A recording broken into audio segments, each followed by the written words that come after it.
Hi, Barbie! Hi, Ken! Welcome to MsMojo, and today we're discussing the evolution of Barbie. I'm Tour Guide Barbie.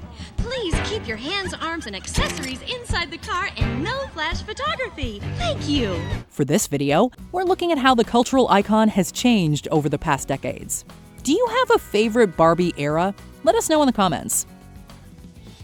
Barbie beginnings.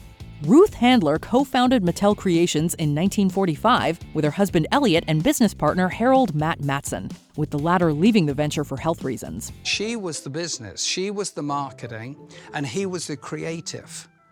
But they were equal. The toy company was successful selling products like Yucadoodle and the Magic 8 Ball. But after noticing that her young daughter Barbara's toys only allowed her to imagine herself in a domesticated role, Ruth had the genius idea to create a three-dimensional toy similar to paper dolls. At the time, that was really the only way that sort of fashion play was expressed. This wouldn't be a baby, but rather an adult-figured fashion doll little girls could dress up and play pretend with.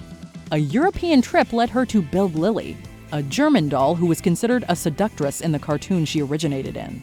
It was used by men when they went out with a girl. They give her the built Lily, and then she knew what they were after. Despite that, and the fact that the doll itself wasn't primarily conceived as a kid's item, she had the physique Ruth Handler wanted. So the visionary came home with a few in tow, enlisted the help of Jack Ryan as a designer, and together they created Barbie. After Jack thoroughly reworked the body and face of Lily, engineering new plastic and joint articulation, she's beautiful! He and Ruth finally settled on a doll that hadn't really changed at all. They copied her exactly like the German one. Audiences first saw Barbara Millicent Roberts, yes, she has a full name, on the date we now recognize as her birthday, March 9th, 1959 at New York's Toy Fair. Barbie's small and so petite, her clothes and figure look so neat. Her dancing outfit rings the bell.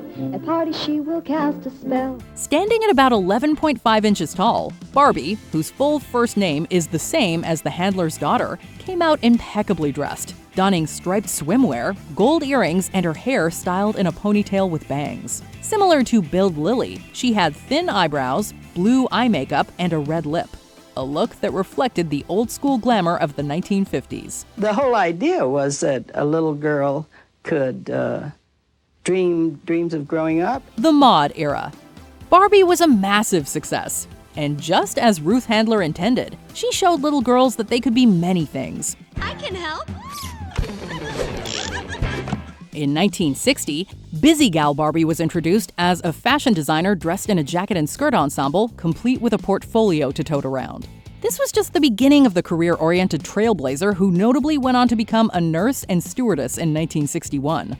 That same year, Barbie got her first friend, Kenneth Sean Carson, or just Ken, fittingly named after the handler's son. He's well known as her beau, but Barbie has never been defined by the relationship. Do you think I have a secret that I haven't shared with you? Yes, What? Barbara, I know you have a secret. What? Your secret crush, you just wouldn't tell me who it was. Oh, moving on. 1962 was a good year for our doll. The independent woman bought her own home, the iconic Barbie dream house. Inside, there's a big new closet with hangers for all the Barbie costumes you buy. Best of all, Barbie's new dream house is lots bigger now. She also got a new hairstyle, trading in her signature pony for a trendy bobble cut do. This red flare Barbie rocked a sophisticated outfit, featuring a coat along with a pillbox hat. Barbie's world expanded with the arrival of freckled bestie Midge in 1963, who found love with Ken's pal Alan a year later. She loved trying on Barbie's exciting new fashions, for you see, Midge and Barbie are the same size, so all of Barbie's beautifully tailored clothes fit both of them. Barbie's first sibling, a little sis named Skipper, arrived in 1964, the same year she got a stunning new swirl ponytail. But the famed doll's most significant look was for her out-of-this-world trip to space in 1965. All systems go for Mission Sparkle. Roger. Wearing a metallic silver spacesuit, helmet, and boots, Miss Astronaut Barbie went up 4 years before Neil Armstrong took one giant leap for mankind on the moon. Of course, space wasn't the only male-dominated field she'd eventually conquer. Inspiring girls to imagine all these things that they can become at a time when really careers were quite limiting. The rest of the 60s notably brought the vibrant color magic Barbie, and the first celeb to get a Barbie designed after them, British fashion model Twiggy. But that's not all. 1967's Twist and Turn Barbie was groundbreaking for the way you could twist and turn it, as the name suggests. She also looked younger. They resculpted her face entirely to kind of capture what was going on in the 60s, a kind of the youth movement. So she has a sweeter face, a little more innocent expression. Mattel didn't stop there, though, debuting another first in 1968 with Barbie's friend Christy, a black doll. This marked an important time in the brand's increase in diversity. Christy had a stylish bob and was introduced with an equally rad swim outfit. What's playing at the cinema? Shall we go? Let's go shopping with Barbie. Surfer to superstar. In the 70s, Barbie's aesthetic became more soft and relaxed. The clean gal with the long straight hair who came out of the water at the Malibu beach. Dramatic living Barbie kicked off the decade with a design allowing you to pose her body in a variety of ways. Then, one of the most popular iterations of the iconic doll arrived in 1971 with Malibu Barbie. The blonde sported a baby blue one-piece, a sun-kissed tan, and front-facing eyes. The fact that the doll could look directly at the viewer and have that body, I think, was a reflection of the sexual revolution. She embodied the more casual vibes of the decade, and even got a camper that same year, allowing her to keep living it up in nature with her friends. Malibu Christy also got to have fun with her fashionable friend on the beach in 1973, rocking a bright yellow suit. By the mid-70s, though, Barbie had started to get into sports, becoming an Olympic skier and a ballerina.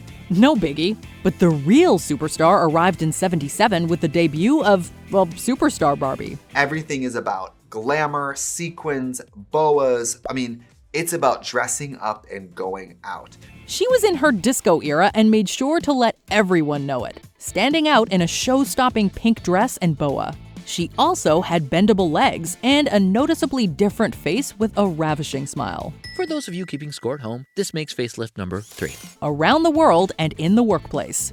Though Christy was notably introduced in 1968, Barbie herself had always been white. Thankfully, that changed in 1980 when Black and Hispanic dolls carrying the moniker came on the scene. Hi, Barbie. Hi, Barbie. Hi, Barbie. Both featured darker skin, hair, and eye color, and came sporting different but equally gorgeous outfits. Black Barbie wore a long red ensemble with cold shoulder sleeves and a high slit, while Hispanic Barbie rocked a red and white ensemble with a lacy black shawl. Mattel also launched what's now known as their Dolls of the World collection, featuring dolls from around the globe. Since the 80s were all about excess, it's no surprise that Barbie wore an array of fabulous outfits. Look at all your clothes! I can't believe you never brought me up here! The decade saw Roller Skater Barbie, Golden Dream Barbie, Peaches and Cream Barbie, and Fashion Magic Barbie, to name a few. And as more women joined the workforce, Barbie made her way into corporate America while maintaining a work-life balance. It was really counter to what was happening corporately in the rest of the world. Indeed. Day to Night Barbie, released in the mid-80s, gave the doll the ability to go from wearing a professional power suit to a glittery pink top and tulle skirt. Meanwhile, 1985 saw the arrival of the We Girls Can Do Anything campaign, inspiring young girls to follow their dreams. Barbie herself added new careers like veterinarian to her resume throughout these 10 years, too. She also performed with her band, aptly named Barbie and the Rockers, and made another trip to space in a new pink spacesuit, proving that girls really can do anything. We can be the first in outer space. Fantastic fun in a far-out place. Barbie in the 90s. In 1992, Mattel released a game-changing doll. Totally Hair Barbie featured super long locks, measuring 10.5 inches on her approximately 11.5-inch frame, and set a record for best-selling Barbie of all time. Totally hot, totally cool, totally hair Barbie. Her hair was crimped and reportedly came with styling gel, which was definitely trendy in the 90s. 1992 was also dubbed the Year of the Woman in politics. So, of course, Barbie had to run for president, donning a red pencil skirt suit or a very patriotic inaugural gown. In this case, the Barbie was centered more around fashion than it was any kind of political statement. But nothing too heavy, because at the end of the day, it was just Barbie having fun and playing president. This wouldn't be the last time she put her name out there to hold the highest office in U.S. land either. Beyond that, the beloved figure continued exploring the job market throughout the decade, becoming everything from a firefighter to a soccer player.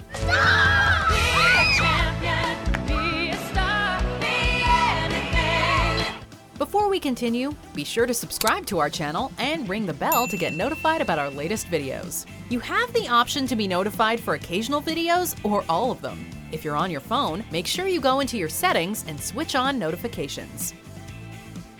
Sheroes and fashionistas.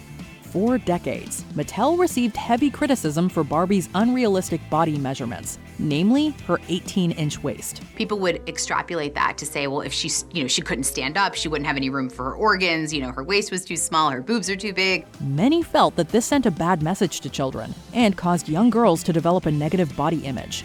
In the mid-2010s, Mattel finally responded with Barbie fashionistas, dolls with diverse proportions, skin tones, eye colors, and hairstyles. I actually think this is one of the most exciting times for the brand. Broadening girls' choices, what Barbie looks like, her body type, her ethnicity, her careers. This is all part of the evolution of the brand and what we believe is the right conversation around the world to have with kids today. And they gave Barbie the ability to step down from her signature tippy-toe stance into some flats. Since then, the company has continued to strive for inclusivity, creating Barbies that better reflect the world around us, thus giving kids the chance to own dolls that look like them. In 2017, Mattel made an addition to their Sheroes collection and introduced the first Barbie to wear a hijab, inspired by Ibtihaj Muhammad. This is amazing. Yeah. Right? Yeah, that's amazing. Oh my gosh, I fence off. Look. First of all, look at her legs. I feel like we're battling for best legs right now. Yeah. The U.S. Olympic fencer joins a line of inspiring women from different backgrounds, including Ava DuVernay and Ashley Graham. The Fashionistas line, for its part, has continued to grow through the years to feature Barbies with a prosthetic limb, vitiligo, and more. Yes, we want Barbie to have a million careers. Yes, Barbie can do anything, and girls can do anything, but we need her to look like all of us. The Barbie brand was created as a response to the limitations placed on girls when it comes to careers, and even what toys they can play with. We opened a door where kids could imagine doing all sorts of things. Though the controversies and critiques are necessary, Barbie has always evolved with the times, setting out to empower young girls and spark their imagination. We have no doubt she'll continue to do so. Did you bring your rollerblades? I literally go nowhere without them. Do you agree with our picks? Check out this other recent clip from MsMojo. And be sure to subscribe and ring the bell to be notified about our latest videos.